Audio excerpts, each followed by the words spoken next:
When they made plans to go and capture the manticore, the priests in the Count's territory forcibly requested help from a mage. Ruta figures out that they are offended and they want Ian to smooth things out with the mage. Basically, what a mage says is going to carry more weight than what a knight says.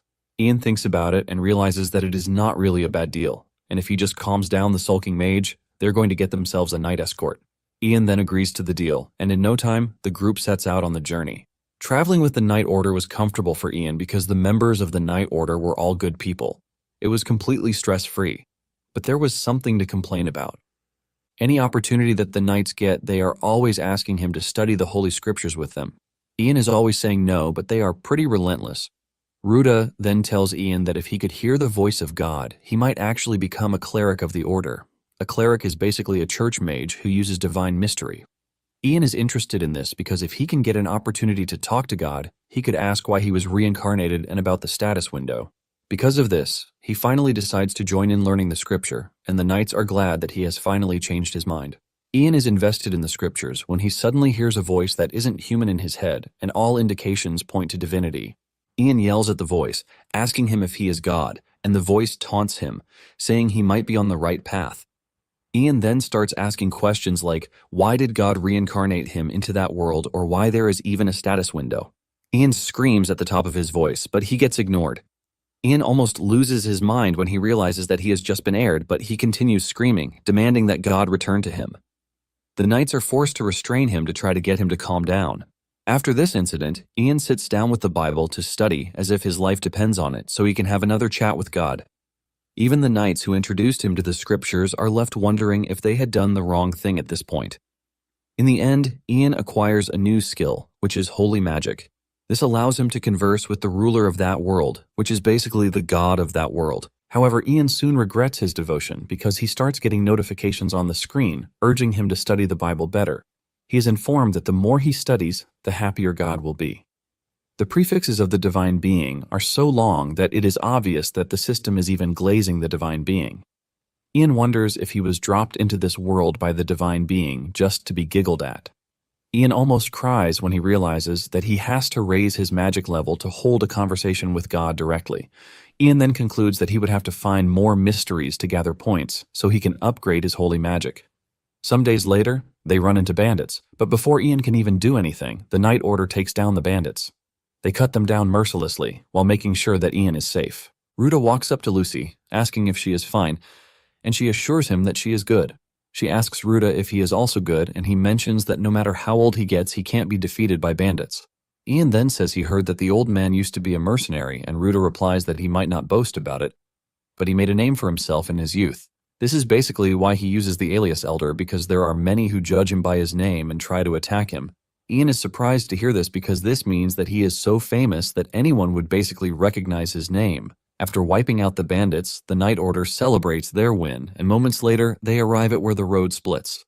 The east leads to the Count's castle, while the west leads to the forest where the manticore appeared. Ruta says the forest where the mage lives is to the west, and he urges Ian to come along fast. However, Ian urges him to calm down. He turns to Lucy, telling her that they should go meet the mage first, and afterward they would head to Katina's place. However, Lucy refuses, telling him that she will continue on her own. Ian asks her if she will be fine by herself, and Lucy replies that she is not a kid, so she is definitely going to be fine. She tells Ian that she knows her way to her uncle's place, so she is definitely going to be fine. With a bright smile, she runs off, but Ian is left wondering if Lucy's going to be fine. He figures out that he has to wrap up the mission quickly to go after Lucy. Ruta is surprised that Lucy is leaving by herself, and he asks Ian about it. Ian replies that he is going to be joining her shortly, and he asks Ruta if they are going to be meeting the mage anytime soon. Ruta says yes, but grabs Ian, asking him if he is mentally prepared. Ian asks him what he means by this, and Ruta tells him that mages are temperamental. Since they are in a bad mood because of the church, there is no telling what they might do, and Ian asks him why he has to clean up the church's mess. Ruta then replies that they have to, since they are getting paid by the church, and Ian finally understands why everyone is wearing such nice armor. Ruta teases Ian, saying he's pretty sure that the mage is going to forgive them because Ian has a beautiful face. Ian is a bit nervous since this will be his first time meeting a mage other than himself, leaving him to wonder if it will be fine. Meanwhile, the mage, Monty Campbell, who is a batonomancer, is already waiting for them with his crooked stew. As Ruta and his men approach Monty's house, Ruta explains his power to Ian. Ruta tells Ian that Mani can manipulate vegetation and he can also concoct terrifyingly potent drugs from plant toxins. However, they need Mani since he has cooked up a powerful poison to hunt the manticore. The moment they arrive at the entrance of the house, they are hit with a stinking smell that almost causes them to choke. Just then, Mani steps out to welcome the group, saying he has been waiting for them. He leads them into the house, and he serves them the horrible-smelling chicken stew that he has prepared for them. The knights almost vomit as they stare at the stew inside the plate in their hands. Ruta berates Mani, telling him that he doesn't even have to prove his power in such a horrible way. Mani argues that all he did was serve his guests a rare dish he made from crops he grew with great care. Mani tells them that they are free to leave if they are not his guests, but Ruta and the knights know that they have no choice. Seeing how the knights are almost choking on the smell of the dish alone, Mani wonders if he went too far. Surprisingly, one person among them all is munching on the food as if nothing is wrong, and this is none other than Ian. Even Mani cannot believe his eyes because Ian is basically tearing into a soup that is packed with garlic. Mani is forced to walk over to Ian to ask him if he is fine, and Ian simply replies that the dish is delicious. Mani almost passes out in shock when he hears this because he didn't prepare the dish to be delicious. Ian confirms this, saying the garlic even makes it even better, and right in front of everyone, he consumes a whole bulb of garlic. Mani is forced to grab Ian, telling him to stop whatever it is that he is doing. Mani mentions that he has been an herbalist for 40 years, but this is the first time he has seen someone as ridiculous as Ian. Mani then asks him for his name, and Ian replies that it is Ian Eridus Raven. The moment Mani hears his name, he realizes that Ian is Eridus's apprentice. Mani immediately apologizes for being mischievous, and as an apology, he enters the kitchen to cook up a more presentable dish. The dish looks so tasty, and while the knights are dying over this, Ian is mourning the horrible chicken stew dish that was taken away from him. While they are eating, Mani asks them if it is true that they are hunting a manticore, and Ruta confirms this. Mani lets him know that it is not going to be easy because Count Katina himself arranged for monster hunters to capture the manticore, but they were all wiped out. Ruta assures Mani that he is prepared for situations like this, and Mani asks him if he has ever caught a manticore. Ruta replies that only a few times, and this was when he was younger. Mani then turns to Ian, asking him if he has ever done this. Ian is confused by this, and Mani tells him that he must be a full-fledged mage if he was trained by Eridus. Mani suggests that he lend his wisdom to the knights about what a mage is supposed to do. Basically, a moment comes for every mage when they must interact with people, regardless of their own will. Eridus had told Ian that he must never take such a moment lightly. Ian knows that he doesn't have to go out of his way to catch the manticore, but if he refuses the proposal, bad rumors might spread at the Mage Gathering. The Mage Gathering is an organization formed by mages, led by the Magic University, to ensure proper use of mystery. Ian knows that if something like this happens, he won't have the effrontery to even face his master. In addition, he might not be able to seek help from other mages when he needs it. After looking at how everything is going to play out, Ian realizes that he has no choice, and he tells the knights that he is going to accompany them. The next day, the team heads into the forest on the Manticore mission. Ian can sense a strange tension in the air and can only hope that Lucy is fine. Moments later, Oberon yells at Ian, telling him that he has found the Manticore. Ruta asks Ian what the issue is, and Ian tells him that Oberon just informed him of the direction they are supposed to take to track down the Manticore. Ruta is blown away by this, and he admits that it is an insane ability. Apparently, Ian had made Oberon get used to human speech while it was sitting on his shoulder. He was able to teach Oberon in no time thanks to his magic skills. Just then, Ian asks Ruta something important. He wants to know if he can persuade a manticore, since it is also a monster.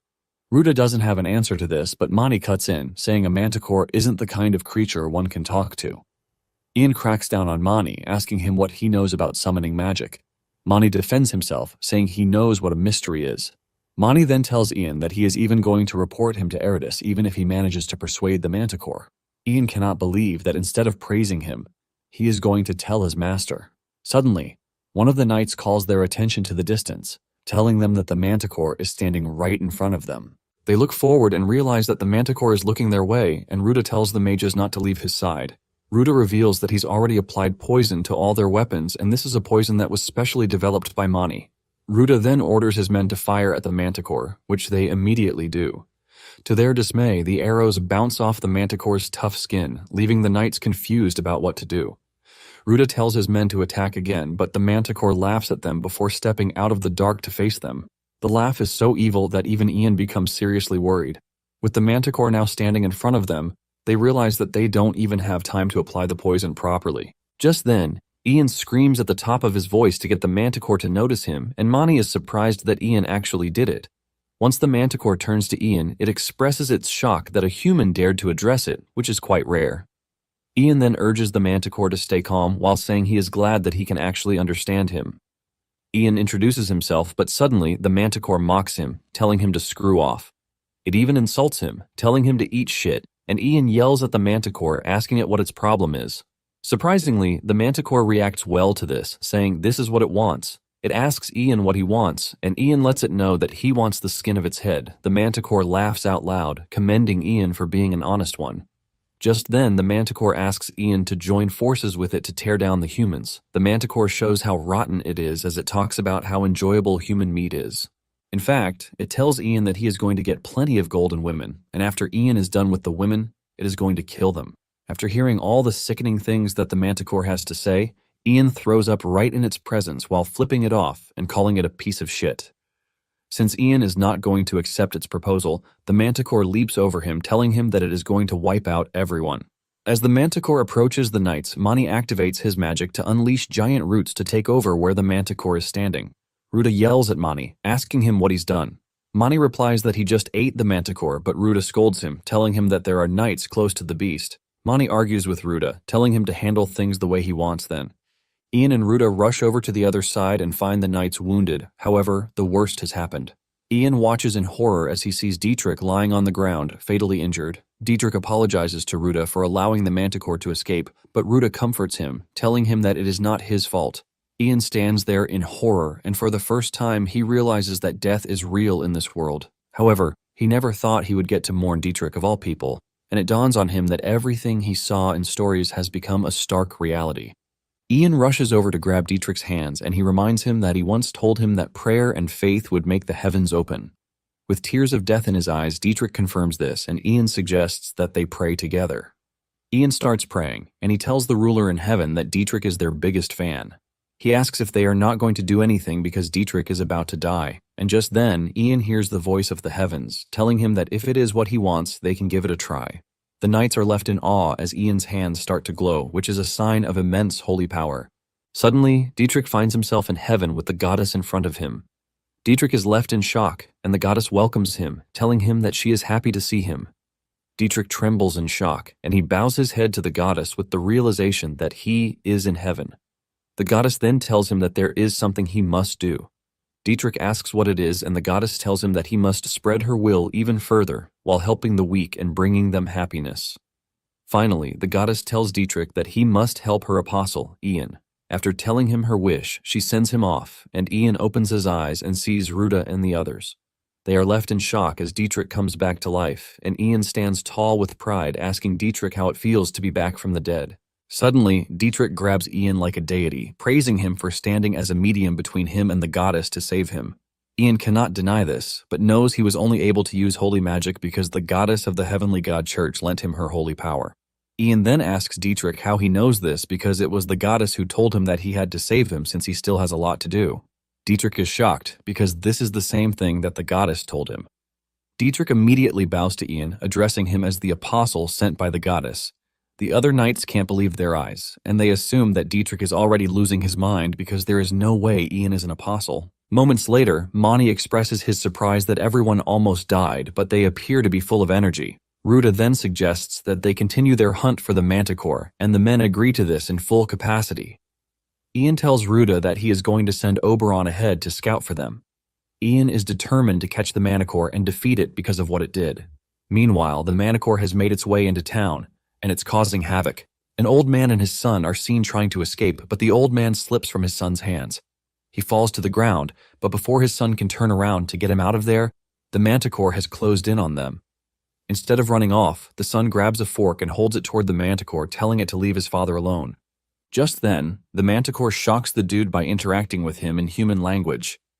The manticore then gives the dude an offer, telling him to kill his father while promising to spare his life and the rest of the townspeople. However, the dude yells at it, telling it that there is no way he is going to agree to this. Since it has come to this, the manticore says it has no choice but to kill the dude and everyone else on the scene. Father and son grab each other as they wait for their death. But suddenly, an arrow comes in from the distance, piercing the manticore's eye. The manticore screams in pain, and when it looks up, it sees Ruda and the knights charging at it. Ruda orders his knights to go after the manticore with full strength, and a fierce battle ensues as they try to cut down the stubborn beast. The manticore is not threatened by their presence, as it calls the humans insects. Suddenly, the manticore hears Ian's voice in the distance, calling it the B word while scolding it for acting all desperate. The manticore yells at Ian, telling him to shut his mouth, but Ian teases it, saying it is all bark and no bite. This triggers the manticore, and it starts rushing toward Ian's position, but the moment it gets into range, Mani comes in. He activates his magic, bringing forth flowers to grab the manticore by the leg, restraining its movements. Ruda then orders his men to do their thing, and they all pour flammable liquid on the manticore from all directions. The manticore still believes that there is nothing that will harm it, but it realizes how screwed it is when Ian activates his fire magic. This burns the manticore so much that it only leaves flame dust. After defeating the beast, the townspeople come together to thank the knights for saving them, and Ruda replies that they only did what was right. Seeing that Ian is standing behind and no one is addressing him, the crow teases him, asking if he is seriously getting left behind, but Ian tells Oberon to shut its mouth. Ian figures out that the people are scared because they just witnessed him turn the manticore into a fireball. Suddenly, the father and son who were saved appear behind Ian, thanking him for saving them, and Ian nervously acknowledges their thanks. Deep down, Ian didn't even do it for appreciation, but he still doesn't mind. Ruda then walks up to him, commending him for being impressive because they were only able to capture the manticore thanks to him. Ian doesn't want to take the thanks as he reveals that he only did as Mani told him. However, Ruda urges him to raise his head high because it is rare to see someone with such incredible skill have such a humble personality. Ruda believes that someone like Ian might later become a great figure who puts the nobles to shame. Just then, a bunch of knights show up, asking Ruda and Ian if they were the ones who defeated the manticore. Ruda confirms this and asks them who they are. The knights apologize for the late introduction and reveal that they are knights belonging to the castle. Ian is surprised to hear this, and the knights suggest that they come with them to the castle because Count Katina has requested to see them. When they finally arrive at the castle, Katina welcomes them with the best meal while commending them for being able to stand against the terrifying monster. Katina teases Ruda, saying it would have been nice if the castle had knights like him. Katina also tells Mani that he should rest assured that no one would lay a hand on the forest where he lives. Katina then turns to Ian, saying he's heard stories about him from his niece. Ian is totally carried away by the delicious food he is eating that he didn't even know that Katina was calling for him until Oberon calls his attention to this. Ian finally turns to the Count, apologizing for his attitude, revealing that the food was so delicious that he couldn't hear him speak. Katina tells Ian that he heard about how he took care of his niece, and he has decided to give him a golden magic scroll. Apparently, the moment the scroll is torn in half, it unleashes its effect. Ian is blown away by the scroll as he can feel the high quality of every single sentence in the scroll. Katina asks Ian if he likes it because he intentionally prepared it for him. Ian assures him that he likes it, while thanking him for the precious gift. Katina assures him that the scroll is nothing compared to the fact that he brought Lucy back. Just then, Katina snaps his fingers and Lucy makes her way into the room wearing a beautiful dress, but a hat that looks like a traffic cone. Ian cannot believe his eyes, and he starts wondering where the lady got such an ugly hat from. Lucy smiles at Ian, asking him if he's been fine because it's been a while. Ian assures her that he's good, and Ruda cuts in, saying he finally understands that the two are not siblings, but lovers. Ian tries to clear the air, saying it is not what Ruda thinks, and Katina tells Ian that he has a proposal for him. Ian asks him what it is, and Katina urges Ian to lend him his strength so that they can fight together to avenge what happened to Lucy. Ian finally understands why Katina gave him the golden scroll. Nonetheless, Ian doesn't think it is a big deal since he doesn't have to risk his life fighting on the battlefield. He can basically just provide moderate support with magic as he did with the Manticore, and if things go well, he might get double the rewards from both Katina and Lucy. In every way, Ian doesn't see it as a bad deal, and he tells the Count that if they need his help, he's willing to give it. 3 days later, Ruda prepares to leave, and Lucy thanks him for everything that he did. Surprisingly, the number of knights in Ruda's team has gone down because Katina pulled some of them away with money. Ruda turns to Ian thanking him for everything, and Ian says the same too. Ruda tells Ian that when he has the time, he should visit Trifar Island, promising that he is going to introduce him to some mysteries that he might be interested in. Ian is surprised, since this is the first time he has heard of such an island. Ruda mentions that it is an island floating in the Coral Sea. Ruda tells him that if he says he's come to see Salvador, everyone will surely welcome him. Ian immediately asks him if this is his real name, and Ruda says it is finally time to tell him. Ruda mentions that his actual name is Salvador, of the Orcus family. Lucy hears this, and she is stunned because she knows something important that Ian doesn't. She asks Salvador if he is the same person from the White Wolves family, and Salvador commends her for remembering his old name. Ian asks Lucy what the White Wolves mean, and Lucy is shocked that Ian doesn't know. Apparently, the White Wolf mercenary group was a group that flourished as mercenaries directly under the former emperor, and its leader at the time was granted the prestigious title of Swordmaster. Lucy then explains that the person standing in front of them at that moment is a freaking swordmaster. Instead of freaking out or jumping around about this, Ian just stands there with zero interest. Even Lucy scolds him, telling him to give off a bit of reaction since he is standing in front of a legend, but Ian couldn't care less, and Salvador isn't even surprised since he knows the type of person Ian is. Once everything is cleared up, Salvador tells him that it is time for him to leave, and Mani tells Ian to give his greeting to Eridus.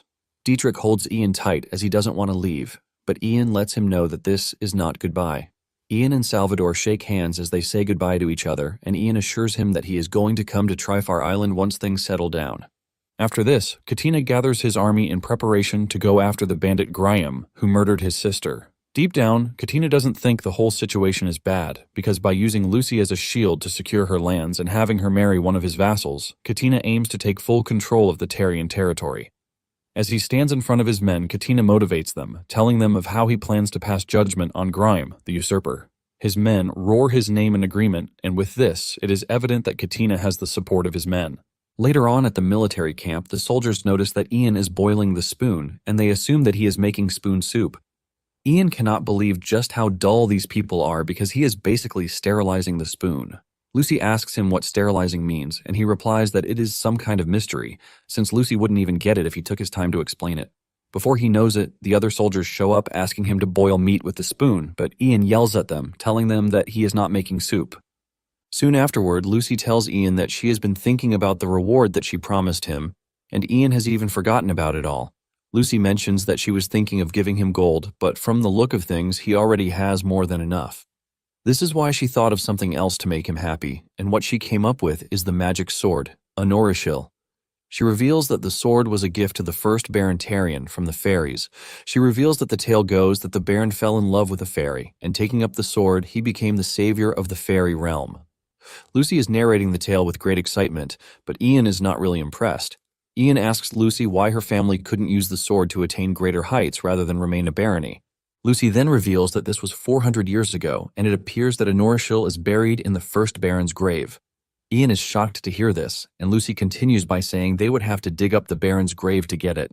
Ian cannot believe that Lucy plans to dig up something that the Baron sealed just to give it to someone else.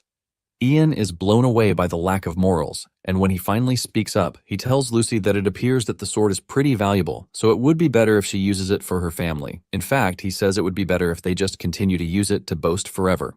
Lucy cuts in by saying she might not have gained anything back yet, but she has gained the right to fight, and for this, she is grateful. This is basically why she is willing to give Ian the valuable sword as a token of her gratitude.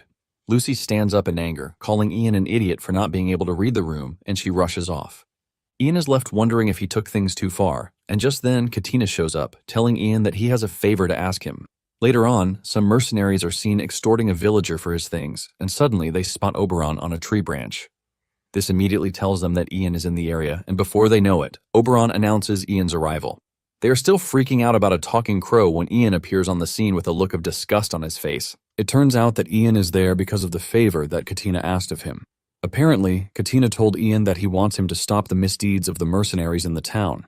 Ian had suggested that he use the knights instead, since they would do a better job, but Katina let him know that this is not possible, since the knights are the mercenaries' comrades. They often cover up their crimes and even look the other way, and this is done to maintain the morale of the mercenaries. Katina says he might have tolerated their looting for a while, but they are currently in his niece's territory.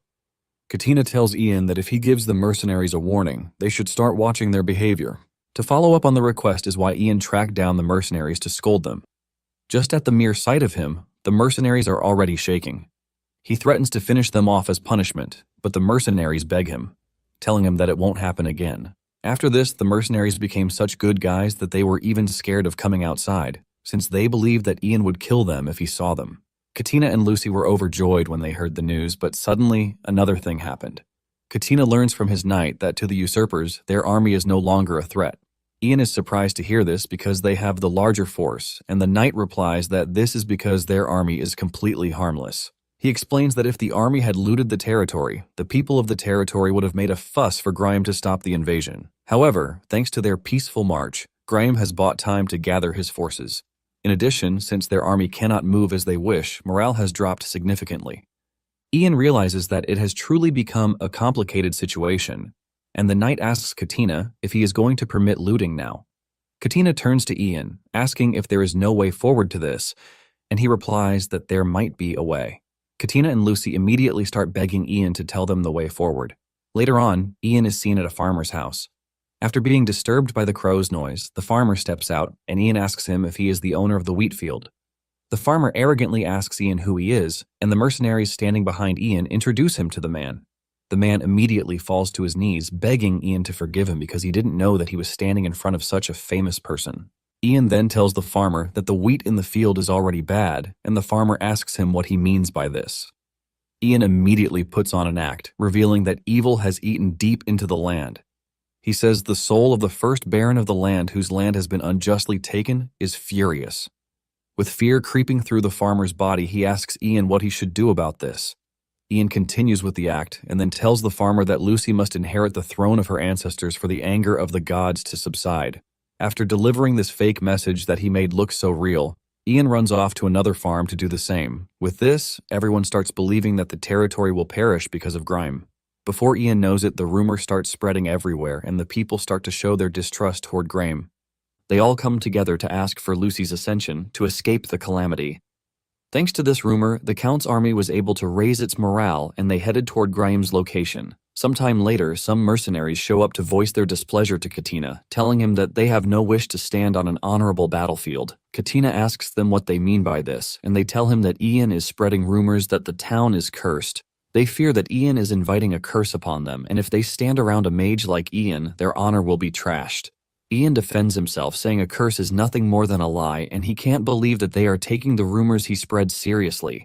The knights argue that they can't believe anything a mage says because he is definitely planning to deceive them. Ian realizes that the knights are basically forcing everything. At the same time, he knows that this is a big problem since the knights are considered the stars of war. He can see the reaction on Katina's face, too. It is evident that without knights, a war cannot be properly fought. In the end, Katina will have no choice but to listen to the knights, and Ian already knows that there is no need for him to be there. Ian then speaks up, telling Katina that he doesn't have to worry about him, and if his presence is causing trouble, he will simply leave. As he steps out of the tent, he leaves a warning, telling the Count not to even think of asking for his help in the future, regardless of what happens.